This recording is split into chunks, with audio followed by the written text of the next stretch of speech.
இதில் இந்த ஏஐ தொழில்நுட்பம், இந்த வளர்ந்து வருகிற இந்த ஏஐ தொழில்நுட்பத்தில் இன்றைக்கு சுமார் 87,000 கோடி ரூபாயில் புதிய ஏஐ தொழில்நுட்ப மையத்தை ஆந்திராவில் அமைத்திருக்கிறது கூகுள் நிறுவனம். இந்த கூகுள் நிறுவனத்தினுடைய சிஇஓ சுந்தர் பிச்சை நம்முடைய மதுரையினுடைய மண்ணின் மைந்தர். இன்றைக்கு உலகளாவிய புகழிலே தகவல் தொழில்நுட்பத்தில் ஒரு புரட்சியை ஏற்படுத்தி வருகிறார்.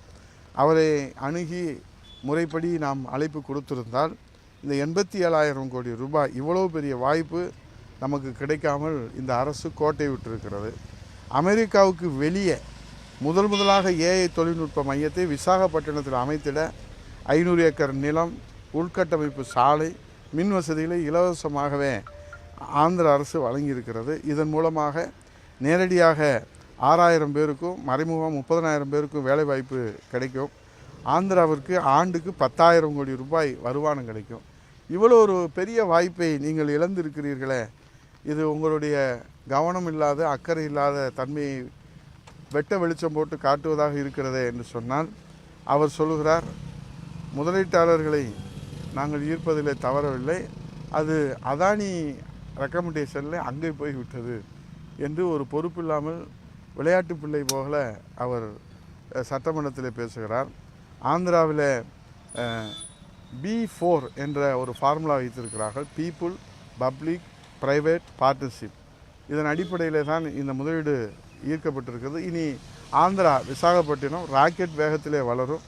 முதலீட்டாளர்களை ஈர்க்க தமிழக அரசு இனிமேலாவது முனைப்போடு செயல்பட வேண்டும். இதைத்தான் நான் சொல்லுகிறேன்.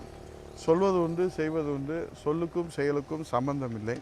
அதேபோல் வேளாண்மை துறையில் நேரடி நெல் கொள்முதல் நிலையங்களை திறக்காதது ஏன் என்று மாண்புமிகு எதிர்க்கட்சி தலைவர் கவன ஈர்ப்பு தீர்மானத்தில் துணை மானிய கோரிக்கையில் சட்டமன்றத்தில் கேள்வி எழுப்பினாங்க.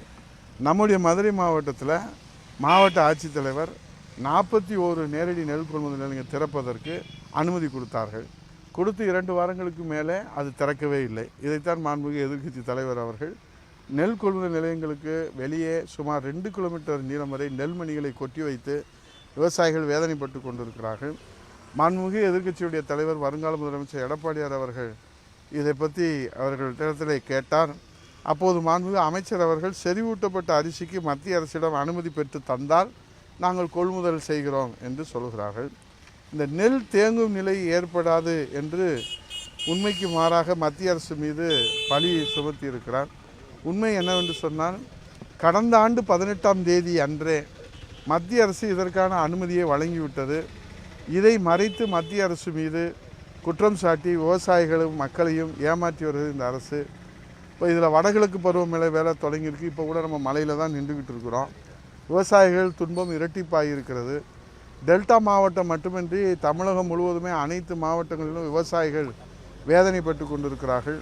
டெல்டா மாவட்டத்தில் மட்டும் 30 லட்சம் மூட்டை நெல்மணிகள் கொள்முதல் செய்யாமல் சாலையிலே குவித்து வைத்து மழையால் நனைந்து வீணாகி வருகிறது. சுருக்கமாக சொன்னால், புரட்சி தமிழ் எடப்பாடியார் அவர்கள் ஒரு விவசாய முதலமைச்சராக இருக்கிற போது நேரடி நெல் கொள்முதல் நிலையங்களில் கொள்முதல் செய்வதற்கு முன்பாகவே மத்திய அரசிடம் இருந்து 22% ஈரப்பதம் இருந்தாலும் அதை கொள்முதல் செய்வதற்கு அனுமதி பெற்றார்கள். தற்போது 18% ஈரப்பதம் இருந்தால்தான் அதை கொள்முதல் செய்கிறார்கள். அதற்கு மேலே இருந்தால் அதை காய வைத்து கொண்டு வரும்போது ரோட்டிலே கொட்டப்பட்டு இருக்கிறது. இது வேளாண்மை துறையினுடைய முரண்பாடான செயல்பாடு. மருத்துவத்துறை உங்களுக்கு தெரியும், இருமல் மருந்து அது தயாரிக்கப்பட்டது நம்முடைய தமிழ்நாட்டில். உடனே அவங்க சொன்னாங்க 2011 தொடங்குனீங்க. 2011 தொடங்கி நாங்கள் முறையாக கண்காணித்த காரணத்தினால தான் இது மாதிரி விபத்து ஏற்படலை. ஆனால் இப்போது இவர்கள் 2024-25ஆம் ஆண்டுகளிலே கண்காணிக்க தவறியதன் காரணமாக அந்த மருந்திலே வேதிப்பொருட்கள் முறையாக அவர்கள் அதிகமாக கலந்த காரணத்தினால இன்றைக்கு 35 குழந்தைகள் இறந்து விட்டதாக செய்திகள் வருகிறது. இது WHO வேர்ல்டு ஹெல்த் ஆர்கனைசேஷன் தடை செய்திருக்கிறது.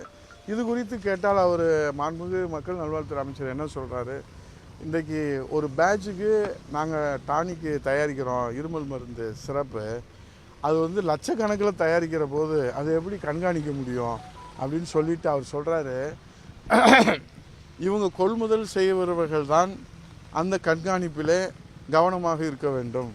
உற்பத்தி செய்கிற நாங்கள் விஷத்தை கூட கொடுப்போம், ஆனால் அதை கொள்முதல் செய்வர்கள் விஷமா இல்லையா என்று பார்த்து கொள்ள வேண்டும் என்ற தோணியிலே அவருடைய பதில் அமைந்திருப்பது பொறுப்பற்ற தன்மையை காட்டுகிறது. சட்டமன்றத்திலே கவன ஈர்ப்பிலே மாண்புமிகு எதிர்க்கட்சி தலைவர் கொண்டு வந்த கவன ஈர்ப்பில் நான் தான் அது குறித்து புரட்சித் தலைவர் எடப்பாடியார் அவர்கள் அது குறித்து பேச சொன்னார்கள்.